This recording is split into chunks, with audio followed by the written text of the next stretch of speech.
et bienvenue sur la chaîne d'Evans Bookish. On se retrouve aujourd'hui pour parler du challenge qu'a lancé Emma de la chaîne de la bouquinade, le Young Adult Challenge.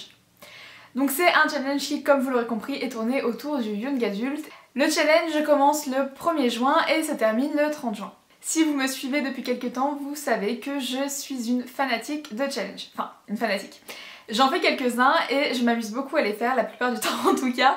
Alors après, il est vrai que quand je me fixe une pile à respecter avec certains romans à lire, tout ça, il est rare que je m'y tienne, clairement. Quand on regarde le Maralivre par exemple, je vous avais fait une vidéo au mois de mars en vous présentant les livres que j'avais l'intention de lire. Malheureusement, je ne me suis pas vraiment tenue à cette liste, donc j'avoue que faire une présentation avec une pile à lire pour un challenge, c'est quelque chose qui me plaît, mais je ne suis pas sûre de m'y tenir. J'espère m'y tenir, mais clairement c'est pas gagné avec moi. Tout peut arriver.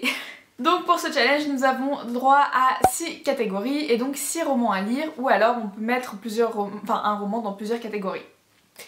Pour ma part, j'ai décidé de mettre 6 romans différents et j'ai l'espoir de réussir à faire un vlog 7 jours 7 livres avec ce challenge, donc combiner les deux ensemble.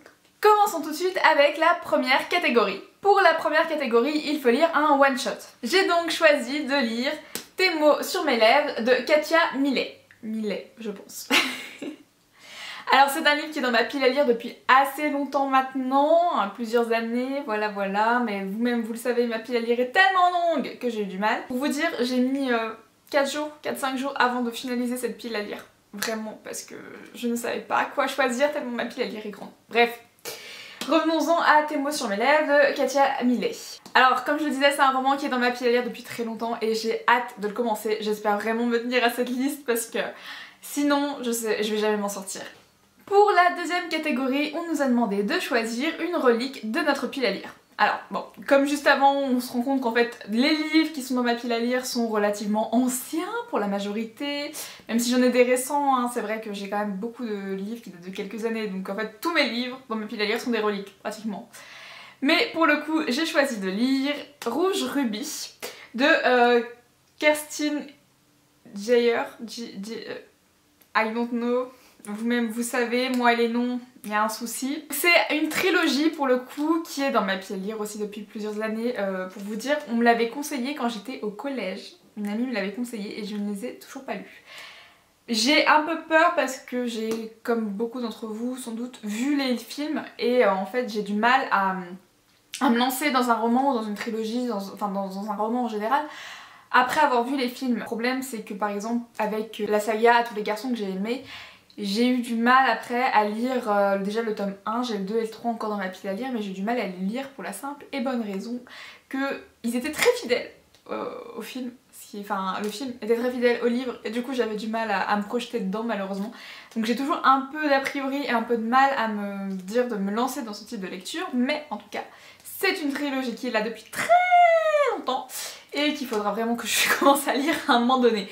Donc je me mets toujours le tome 1 en espérant pouvoir lire toute la trilogie dans ce challenge. Pour la troisième catégorie, Emma nous demande de choisir un livre qui comporte des complots et ou des secrets.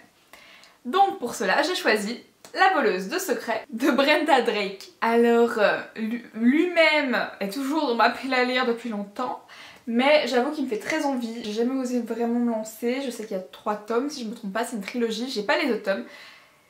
Ça va être compliqué parce que si ça se termine sur un cliffhanger de malade, je vais vouloir savoir la suite, mais bon, on va essayer. Je ne voyais pas quel livre mettre exactement dans cette catégorie, alors je me dis que La voleuse de secrets s'y prête forcément. Pour la quatrième catégorie, nous devons lire une suite de saga, et pour cela j'ai choisi Witchborn, le tome 2 de Amber Argyll.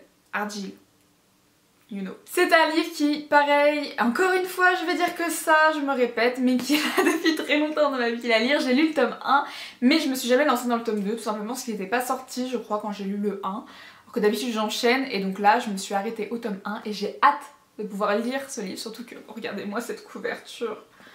Elle est magnifique. Alors, pardon pour les reflets, j'avais recouvert le livre. Oui, il y a une époque où je recouvrais mes livres pour ne pas les abîmer, voilà. Heureusement j'ai passé ce cap. Passons à la catégorie numéro 5. La catégorie numéro 5 consiste à lire un livre avec de la royauté. Alors, rien de mieux que la sélection pour la royauté. Hein, je pense qu'on est tous d'accord là-dessus. Il s'agit donc du tome 5, La couronne de Kiera Cass. Pour ceux qui ne savent pas, la sélection a été un très gros coup de cœur pour moi. Malheureusement, j'avoue que j'ai eu un coup de cœur pour les 3 premiers, la trilogie en fait, la trilogie initiale.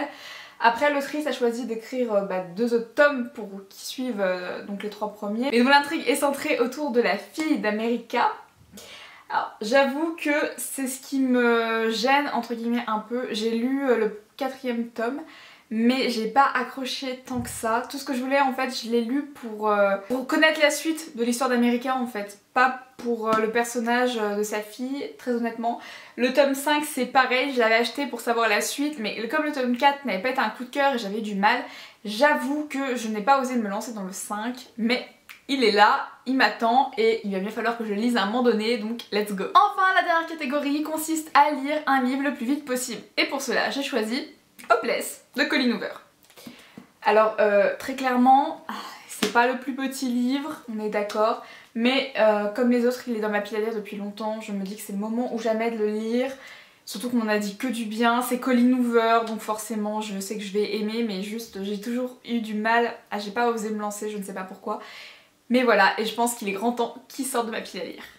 Lorsque j'ai voulu préparer cette vidéo et ce challenge, j'avoue que ce qui m'a pris énormément de temps, ça a été de choisir et de sélectionner les livres qui sortiraient de ma pile à lire pour entrer dans ce challenge. C'est pas quelque chose d'évident, j'ai trop de choix je pense, et c'est surtout là le souci. Et j'ai vraiment eu du mal à les choisir, donc j'espère vraiment m'y tenir, j'espère me tenir à cette liste, même si c'est pas forcément gagné.